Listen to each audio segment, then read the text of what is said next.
friends and beloved family, we'll start the service in just a moment. We ask that if you have a cell phone, this is a wonderful time to turn it off.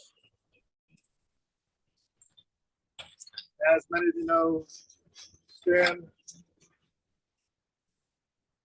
was a graduate of the New Mexico Military Institute, an ROTC officer, and served in the Army leading a platoon of the 64th Division.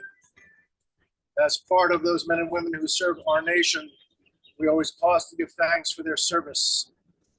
Symbolically, we have the honor guard that is here to honor Stan, but also honors the men and women who continually protect the freedoms that we have that are so important as citizens of this great nation. Turn our service over to the honor guard.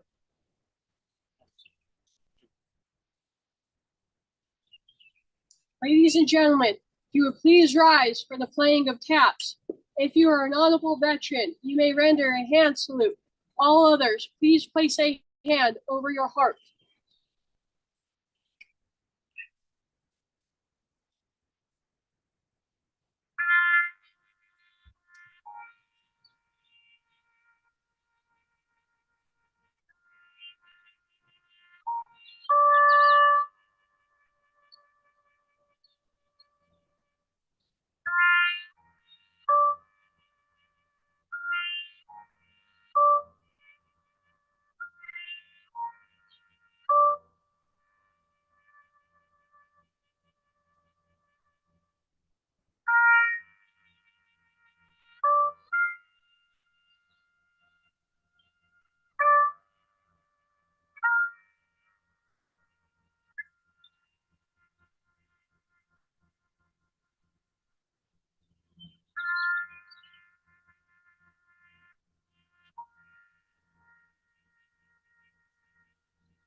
You may now be seated.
If Stan could speak right now, he'd probably say, "Take off your hats and let me check out their hair."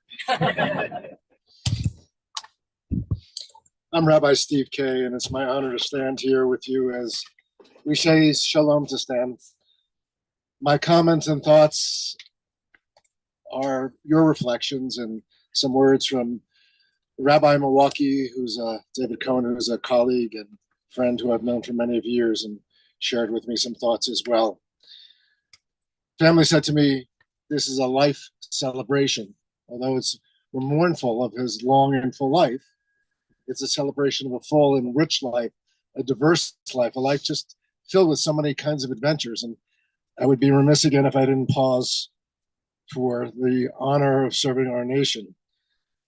Not being political, our nation is divided in many different kinds of ways, but service of men and women from all faiths and backgrounds, education levels, insights, political things, is one of the things that's a great unifier. So we thank you also for your service as well. So acknowledge it at this moment in time. I begin with a reading from the prophet Isaiah. He said, Kol makra, v'marakra, kol basar chaitzitz v'chol hasto, yavesh hatzitz navatzitz, ki ruach Adonai nafsho bo, echin hatzer am yavetz anerab, v'dvar Eloheinu yakum le'olam. A voice says, cry out, and I said, what shall I cry?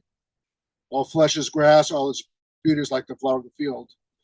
The grass withers, the flower fades when the wind of the Lord blows upon it. Surely the people of the grass fades, but the word of our God shall endure forever. I often turn to the words of the 121st Psalm when we lay one to their eternal rest here in Colorado. I know that Milwaukee was an important place and for the family, but Colorado is just a magnificent place. Milwaukee, I know because I'm a Harley person, so I'm familiar with the area and I've been there many of times. But when you look out on a day like today and we look out the hills and the mountains, we begin to feel God's presence and sense of God's presence. And tonight, as the sun sets, we begin to observe the holiday of Shavuot. It is 49 days since Passover. It's hard to believe. Weeks of weeks, 7 times 7 is 49, and we get the 10 commandments, depending on how you understand tradition, a time of revelation. And if you've ever spent time in the Sinai Desert or the Judean hills, or even in the Colorado mountains, we're in awe of God's presence, no matter how we understand God and the sense of God. And so when the psalmist wrote these words, I think they're eternal words, because they talk about when we lift up our eyes, when someone we love dies, we look downward, our heart is down. And yet at the same time, we're surrounded by family and friends and community that cause us to lift up things. And I think that's what the psalmist was saying. And the psalmist said, Ezri me imaranai osa shamayim v'aretz, ayitem lamut reglecha ayinum shomrecha. Hine lo yinum lishon mer Yisrael anayt shmercha anayt tzircha admicha. Yomem hashemesh lo yirakeka v'palalim. Nishmor mikol ra'al shmar nafsa zecha me'etav yad olam. I lift up my eyes to the hills, I lift up my eyes to the mountains. And where does my help come? My help comes from God's presence, from God being with us in our times of joy and our times of sorrow. God's presence will be with us in these moments as we come in and we go out from this time forth and forevermore. Who shall ascend the mountain of God and who shall stand in God's holy place? This man that has clean hands and a pure heart, who's not taking God's name in vain, who's not sworn deceitfully, this man that has walked uprightly and works righteousness and speaks truth in his heart. that has no slander upon his tongue, nor does evil to his fellow, nor takes up reproach against his neighbor. Happy is this man that fears God, that greatly delights in God's commandments. Unto the upright he shines as a light in darkness, gracious and full of compassion and full of righteousness. And as I was reading that, I was listening to Stan as he was saying to me, you can't BS a BSer, you know? And he said, well, 85% of that is true. Well, maybe that's true. But what I learned from you that Dad, your grandfather, and father-in-law was truly a righteous and good man, had a good neshama. And he tried to do good in all the ways. And as we know that he was, in some ways, because of his military training and time there, he was strict, but not rigid. And that's what you said to me.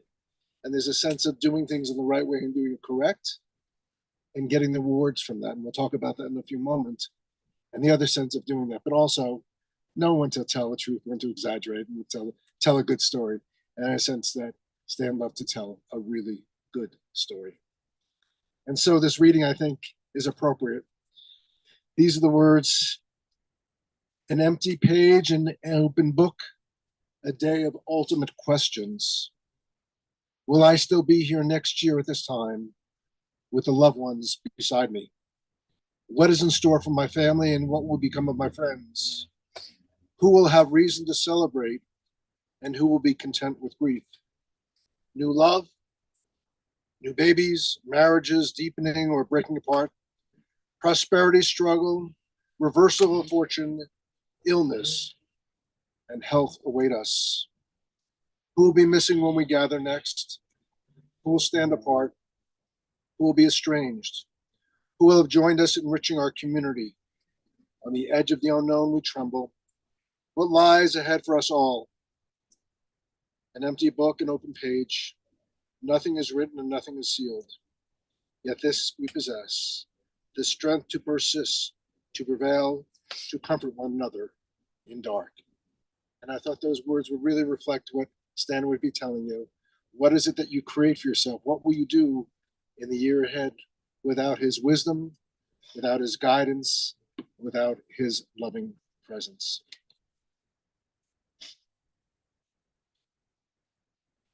Let me share with you the words from Rabbi David Cohen in Congregational Sinai. And he said these were some of the comments he made at Eva's funeral. And Stan was a beloved and active member of Congregation Sinai in Milwaukee. It is with great sadness we learn the news of his passing.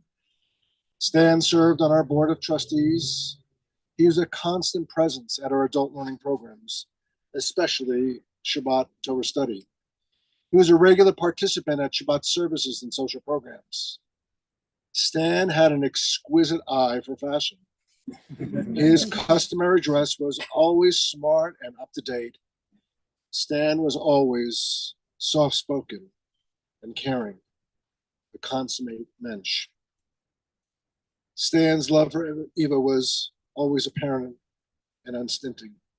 Stan first met her when he was 16 and she was 9. There's more to the story, I guarantee you. I guarantee you there's more to the story. Because when I read it and I heard it from you guys, when Stan returned from Korea, Eva had just joined her junior year of college, and, well, shall we say, there was more than them between an interesting dynamic. She was smitten. The problem was a group of her sorority sisters. After all, a tall, handsome Jewish fellow who happened to be much of a mensch, and he was a looker, didn't come along every day. And Stan, too, found something irresistible in her. She was on crutches, an artifact of a broken hip she had suffered during her early years in a horse accident. Stan was very interested in getting to know her better. It was winter break, and he was heading back to Pueblo where he was working. He told her, "I'll guess you see you next time when I'm back in time." And she said, "Either you're asking me for a date or you're not." He replied, "Okay, I am asking for a date." New Year's Eve they spent with other couples. One of them predicted that the two of them be married by the following August, which they were. And this wasn't the only time others saw into their future. Well, in New York with friends, waiting at the Russian tea room, The fortune teller told Eva that she would give birth to boys, enough for a baseball team, maybe a little league team. And so it was. 3 sons, 6 grandsons, and 1 manager. When Stanley even moved to Milwaukee, he was sent ahead to start work and to begin looking for a house. His orders were to find a place within walking distance of a school and on a bus route. Stan and Eva, the boys, never changed the addresses thereafter. What loving, kind, and supportive words. And I think it captures in some ways 50 years of beautiful married life. And so I'm going to pause for a moment and call in this order and let you guys come forward. That Jacob, and then Ray and Josh, Eddie and Ryan. I know Jared and Adam are out of town, and Ray, if you need some help reading, I'm glad to. So come on up and take your spot. And if we stay in the shade for a moment until one's done, you can do that or stand behind. It's all up to you. It's a little toasty out there. Thank you all for being here. I'm going to keep this very short. I didn't prepare a whole lot, and I'm kind of struggling to keep it together. So Papa, as I knew him, was an exemplary man. He taught me so much about how I should be behaving. I think those of you who know me know that I can have a bit of a mouth and would get into it with my own father pretty regularly. And something my mom always mentioned to me was, would you do this in front of Papa?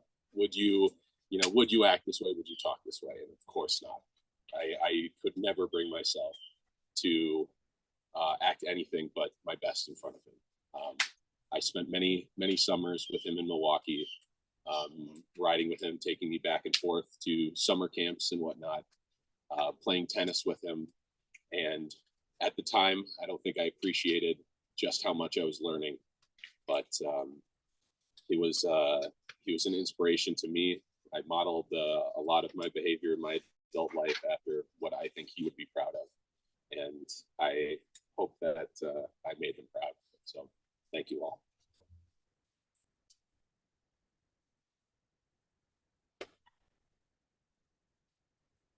I'd like to say, begin by saying, I am a person who tends to live for the moment, so I don't have much to say in reminiscence of my time spent with Papa when he was alive, but more so how I responded to his death.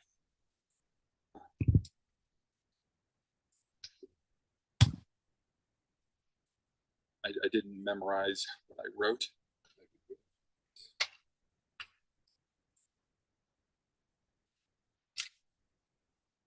I wrote it on my phone, so it's just taking a second to turn on.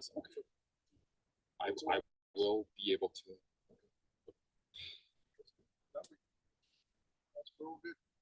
Just needs a bit of a wait. Okay. So when you speak for a second, then we'll come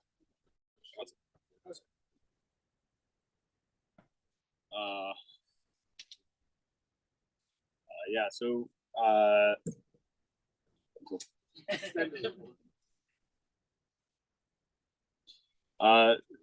my relationship with Papa evolved a lot over my life.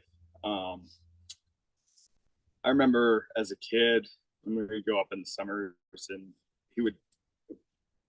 one of the things we would do is he would take us to the museum, he'd take us to Discovery World, and he would just love just watching us have fun and asking us what we learned. And he would act all shocked learning about how water works for the 80th time in his life. And, and then, and so it was always a treat to we'd always stop up there on our way to see our grandmother in New York, and we'd stay there for a week. And that was always just a huge highlight because it was a week of just packed fun. As an adult, I talked to Papa about once a month on the phone, and he would never want to talk about himself, as much as he would talk, as much as you probed him to, but he wanted to know about us. And he would always just express, how proud he was. And he would just always go down the line and start rattling off everyone's accomplishments and what he knew about what everyone was doing and how proud he was. And, he turned into a friend that I could call for advice. And I will miss him so much. So.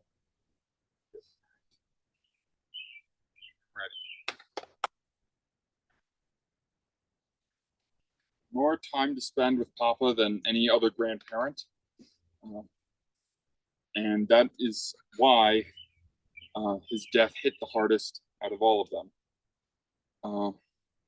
One day he was on the rebound after a supposedly minor stroke. The next, he was broken and unresponsive. The day after, he was gone. As someone who I looked up to, even though in hindsight, I can't recall much specific that I knew about him, this felt like an act of spite or some kind of test by God or whatever force. I wish I could express my feelings with a good cry, but the tears just don't come out anymore. So instead of dwelling on his death and the pain it brings, I would like to remember his life for a moment. Thank you, Papa Stanley. You're strong until the end, as we all should hope to be.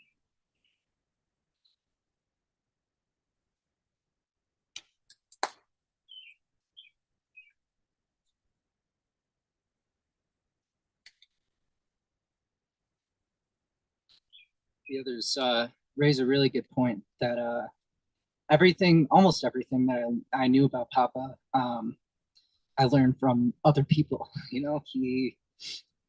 had so much to brag about, but he was so humble. When I was in middle school, we had a little presentation. We had a day for veterans, and I invited him to come share his experience in the military with my class. And that was the most I think I'd ever heard him talk about himself. And he was so honored, and he talked about it to me for almost the rest of the time that I knew him, of how happy he was to be able to do that. He came to my graduation, my senior year of high school, and I had just recently come out. And he pulled me aside and he said that he was so happy to have another grandson, as if he didn't have enough. He told me how proud that Boo Boo would have been. And what I took away from my time with Papa is to be, whatever you're going to be that 100%. And as long as you keep your elbows off the table.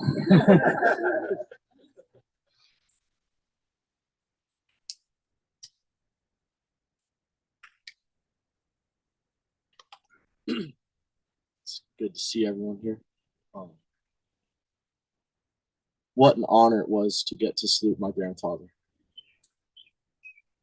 I promise you, nowhere in my speech it tells me to cry. I promise you. So I'm gonna try and not do that. But yeah, it was probably one of the most meaningful things in my life to salute my grandfather. I know he wanted me to be Army, but go Navy.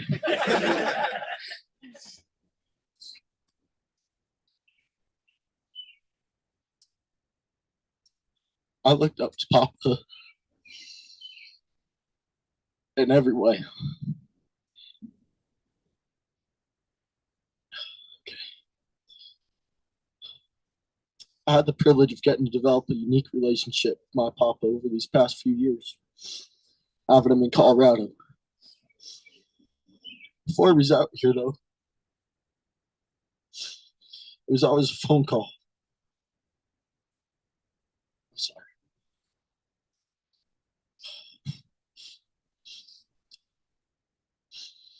It was always a phone call to see what's going on with each other. And I'd call him and I'd hear this big old, "Hey, Rye." And I knew he was smiling on the other end of the phone, and he knew I was smiling. we'd ask what's going on, if I was getting good grades, if I was staying fit, if I was talking to any girls. He even asked if he needed to straighten out my dad for me. Papa got here in December of 2022, and I was so excited to be with him. I remember our first time hanging out, there were some golf highlights on, and I can't repeat what my papa said, but I knew he was sharp as nails.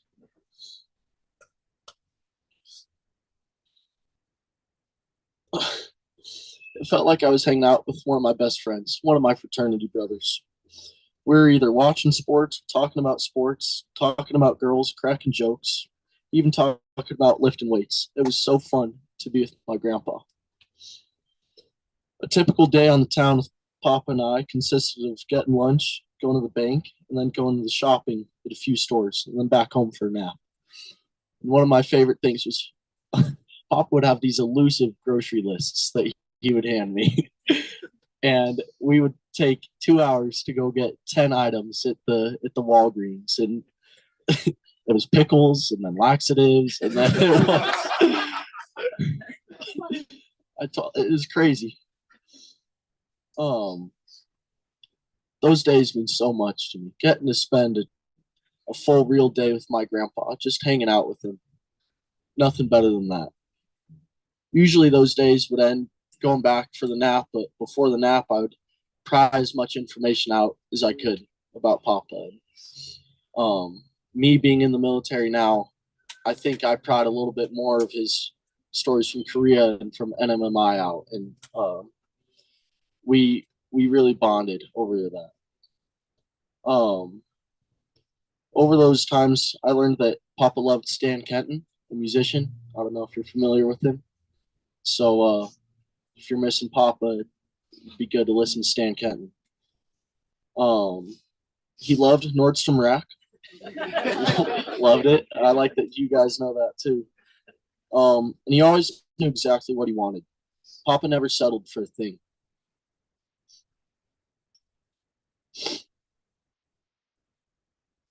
That brings me to one of my favorite memories. Taking my 95-year-old grandpa out for a haircut.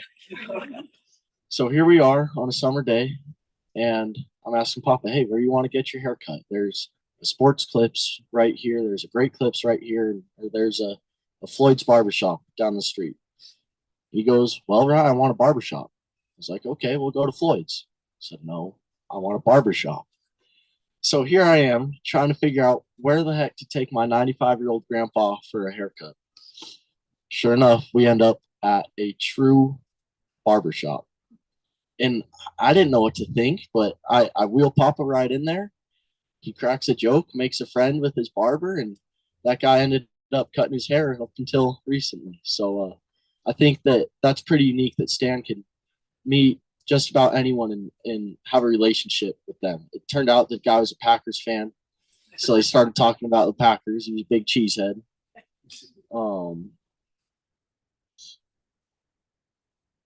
But even as I was nervous there, I had my grandpa with me, and I calmed down.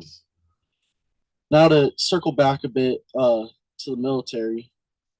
I'm sorry, I can't read this.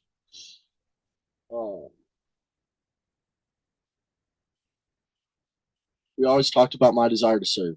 Papa knew it, how bad I wanted to be in the Navy, how bad I wanted to serve my country just like he did. I wanted to attend the United States Naval Academy where I am now. That was one of my biggest goals, and Papa made it one of his too. Papa would send me books and emails about how to get an appointment, and then he would start giving me a fake interview for how to respond and how to present myself, and that sure helped a lot. It worked out, and Papa was first to know. Then our talks became stories about Papa's time as an officer and his road to becoming an officer, and I learned so much about him. He didn't normally talk about much of his time in Korea, but I think since I was going down the same path as him, he started sharing more with me, and I will never forget that. One day we were going through photos from NMMI in Korea, and one photo would be of my grandfather looking strikingly handsome, and the next photo would be a a picture of a woman, a gorgeous woman with a love letter on the back of it. And there were so many of them. You'll see them after. And so I think I get a lot of that from my grandpa too.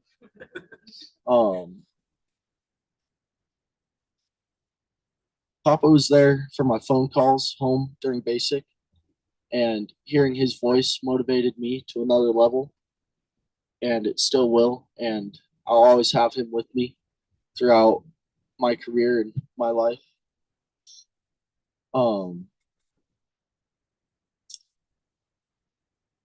I got to return home in December for a couple of weeks, and I got to show Papa my dress uniform. And that was one of the best memories ever. His face lit up, and then we started sharing stories about boot camp and how dumb I was and how dumb he was, and pretty unique. I got to finish my first year there and come home in my whites. I got to hold Papa's hand and show him my whites.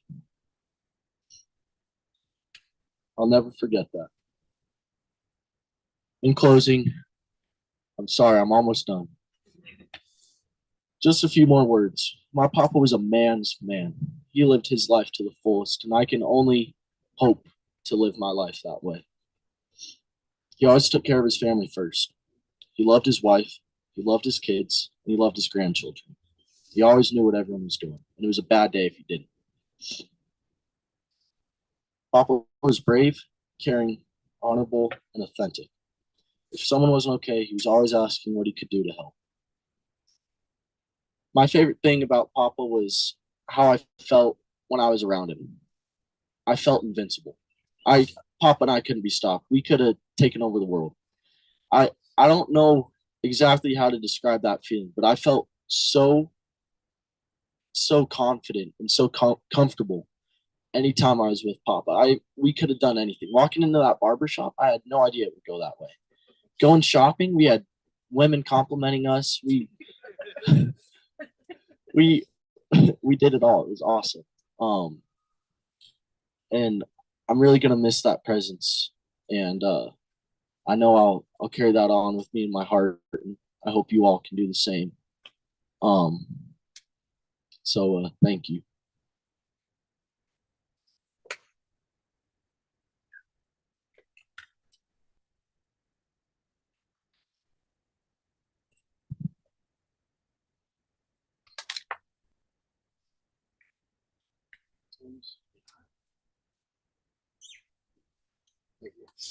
It's good you took a couple minutes, because tonight, as I said to you, we begin Shavuot, which is the time when we, all depending how you understand it, is time of revelation, giving the 10 commandments. And the 5th commandment is kabed et avicha v'et imecha, to give honor to father and to mother. And the word kavod comes from the root heaviness. And to show respect is a sense of heaviness. So when you look at the headstone here, we come and we place stones on top of the headstone because it's a sign of heaviness, that our hearts are heavy. So you honored him. You were wonderful, all of you. And thank you for sharing that, because it's a wonderful insight. If you have not had a chance to read the obituary that was posted by Feldman's, there's a wonderful historical piece, and I'm not going to go through all that data, but I do want to share a few words. And we talked about the 50 years of marriage and 3 sons, and Jay and Carolyn, Mike, Lisa, Jeff and Marcy, and Jacob, Sam, Ray, Jared, Adam, Kelsey, Ryan, Edward, Ivy, Joshua, Judith. I know you're here. You made the trip, and we think of the loss of the family to you, and so many nieces and nephews. The Torah portion, though, that we'll read this Shabbat is not so, and it comes from the book of Numbers. We started the book of Numbers last week, and it's in Numbers 6:24 that we recall from our famous rabbi and teacher, Dr. Spock, on the USS Enterprise. You know, Dr. Spock, Leonard Nimoy, was a very nice Jewish boy, very involved in a Reformed congregation in Temple Israel in Hollywood, California. And we all know that why it shows us is that, you know, Stan knew how to salute, but the Vulcan salute was what you know as, you know, from Star Trek, but it really comes from this week's Torah blessing. It is the blessing of the Kohanim. It is the priestly blessing. And it's often used many times on different holidays And we offer that threefold blessing.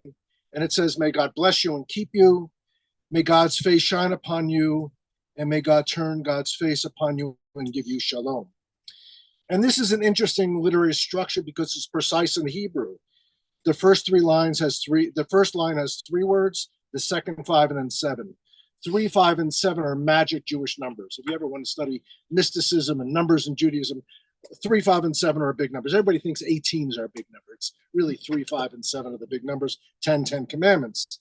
But what's the meaning of the blessing? And so when I was thinking about Stan and what you shared with me, and you shared with me about that so lovingly, the first blessing is may God bless you and keep you. And this is really talking about material things. And Stan was not about the material things in life. Yes, he sold schmaltz. He was in the business. He was in the fashion business, and the history of May, DNF, and Allied and all those I know well because that's my family of origin either. But the question is, how do you acquire these things? What do you do with the things that you acquire? And Jeff, you said that Dad always instilled within the three of you to take risks and also understand in taking risks, there can be consequences for your actions. As three boys, you got to know about that, taking the car, driving, things like that, and doing that. And so the understanding of balance and risks is a great way to understand this priestly blessings. The second line is, may God's face shine upon you and be gracious to you. And the word grace we often know from the Christian associations, but in Judaism, it is about studying, questioning, arguing. Stan understood this as a lifelong learner, as Rabbi Cohen said from his Torah study, that to have graciousness is a sense of about curiosity about what's going on. And he learned that from the retail business, commercial real estate, and all the things that you do with integrity. In essence, in the book of Proverbs, it says, let kindness and truth not leave you. Bind them around your throat and inscribe them on the tablet of your heart, and then you'll find grace and intellect in the eyes of God and other human beings. And I think that's what I heard from the three of you when I talked with you guys yesterday. And finally is the last verse is, may God turn God's face to you and give you shalom, peace. And to have peace is not this worldly peace or what we fight for, but peace is the inner shalom. It's our inner peace. And to be at a peace with ourselves, we have to know that we are unconditionally valued and loved. And that's what I heard. Dad, Grandpa could unconditionally love you and the nieces and nephews because he accepted you for each being different. He held you to be accountable, but he wanted to love you and know sure that you love the same. And so what I learned about Stan was a strong sense of right and wrong, rules on how to do things, and maybe being outwardly straight-laced. He was always left with the impression that you valued him. We heard this as he eyed the eye candy when he was all around the place. And so this strong connection, I think that both mom and dad instill within you, keeps the three of you together as not the three stooges, but more as the three wise sons, the children who keep this family going in the next generation. And so we offer him this blessing. May God be with him. May God's presence be with him. And so as we hear these words during the holiday tonight and tomorrow, as we remember Revelation, remember parents and friends and loved ones are the most important ones who give us revelation. They tell us the truth. And so before we come to the memorial prayers, I read this reading. Alvin Klein said, birth is a beginning and death a destination, and life is a journey. From childhood to maturity and youth to age, from innocence to awareness and ignorance to knowing, from foolishness to discretion, and then perhaps to wisdom, from weakness to strength or strength to weakness and often back again, from health to sickness and back we pray to him.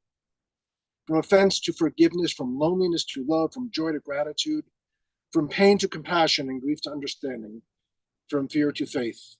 Until looking back at our head, we see that victory lies not at some high place along the way, but in having made this journey stage by stage.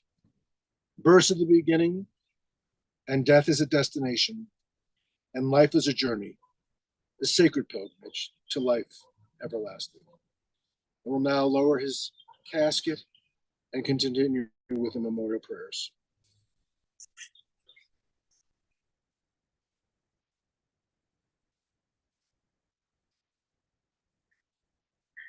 אתה גיבור לעולמנו הרב לחשיח, לכל כל חיים בחסד, לכל ברחמים רבים סומך נופלים ברופא חולים, ומעציר אסורים, ומקיים אמונות שלנו לשני עפר, מלחמוך בעל גבורות, ומידו מלך, מלך ממית וחיים מצמיח ישועה, ברוך אתה אדוני זוכנו חיי עולם.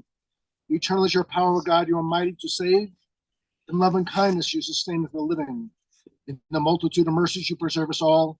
You uphold us the falling and heal us the sick. You free us the captive and keep us faith with your children in death as in life. Who is like unto you, Almighty God, author of our life, author of our death, source of our salvation.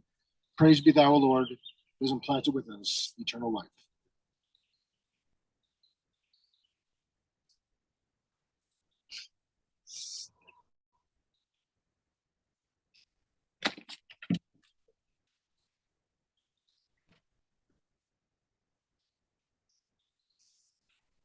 Make a Baba Shalom. That's his place, peace is found. And I know Chain Ayukach Ishamara. The Lord gives, the Lord takes. Praise be God's name. From dust we are created, and to dust we return. Those who desire to fulfill the mitzvah bearing, we ask you to come forward. We place earth upon the casket, and then we place the shovel back into the pile. We don't pass it from hand to hand. Feel free to come forward. Go on either side. Okay, come with yourself.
Join us.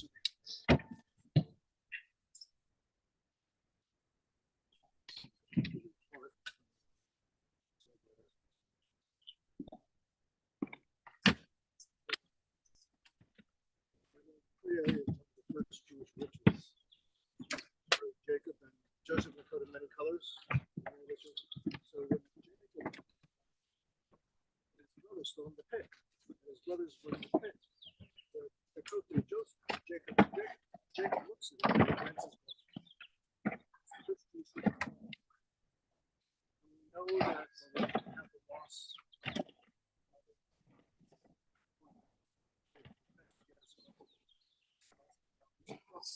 You hear a spirit voice, it's that something that's so creative is a symbolic sign that makes the community work.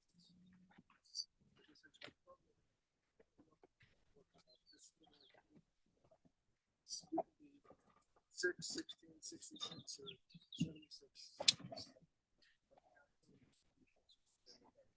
So our tradition says we say the word Baruch atah Adonai, Vayam Adonai, praise to God, true judge. I know Taylor, you can't do shit alone. Pray that as you think back on that, it's perfect. It's good for life. No life is ever easy. If you live that.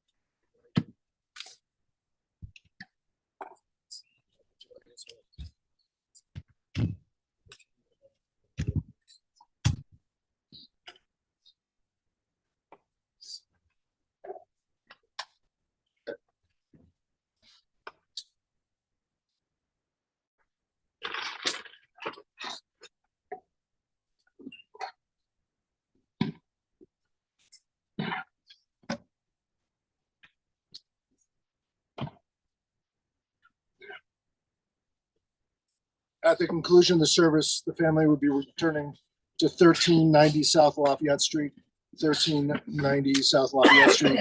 If as you stand up after we finish with the memorial prayers and need a little bit of water, it's a very hot day and it's very deceiving. There's a water canister over there if anyone should need some.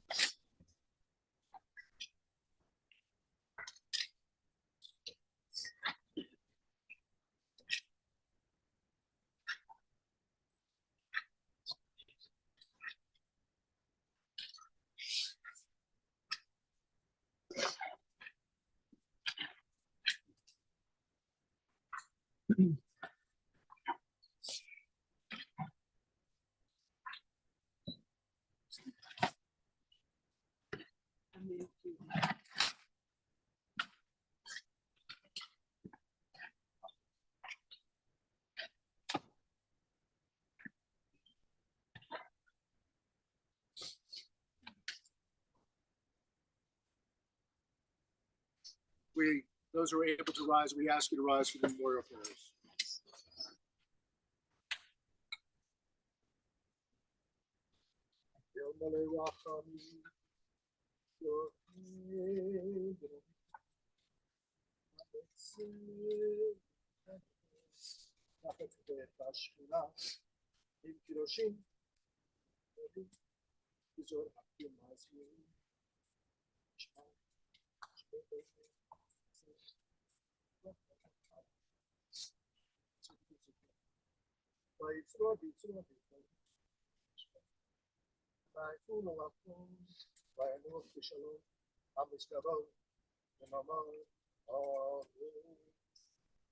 God, full of compassion, eternal spirit of the universe, grant perfect rest of the wait for your presence. To our beloved Stanley was after eternity. Ask for mercy, let him find shalom, the shadow of your wings. Let his soul be bound up in the bond of his eternal life. His beloved wife, 50 years, children and friends always think about him and the wisdom that he had to share. Eternal God is his inheritance. May he rest in peace, and let us say, Amen. The words of the first commission.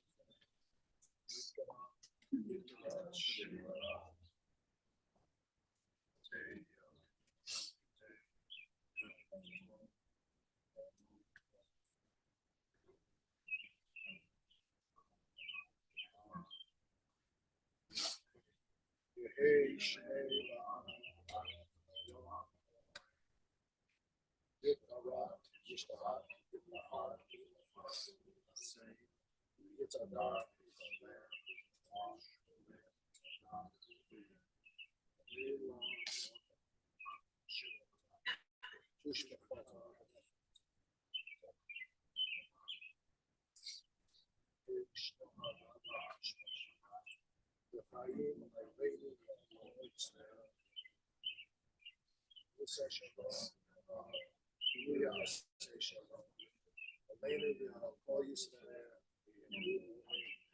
source of peace and peace in heaven to all. At this moment which bears a member of Stanley joining up on remembrance, a link has been broken, the chain which has bound you together, yet strong bonds of home and love hold us each to another. Eternal God, we give thanks for the blessings, companionship, memory, and the stories that we have of this sacred soul stand. Though our sorrow lingers, we have learned that love is stronger than death. We stand us beyond our sight. We do not despair, for we sense in our hearts as a living presence. As we prepare for Shavuot, may we all receive revelation and wisdom at this time. Thank you for being with us. This concludes our service. Make sure you're hydrated.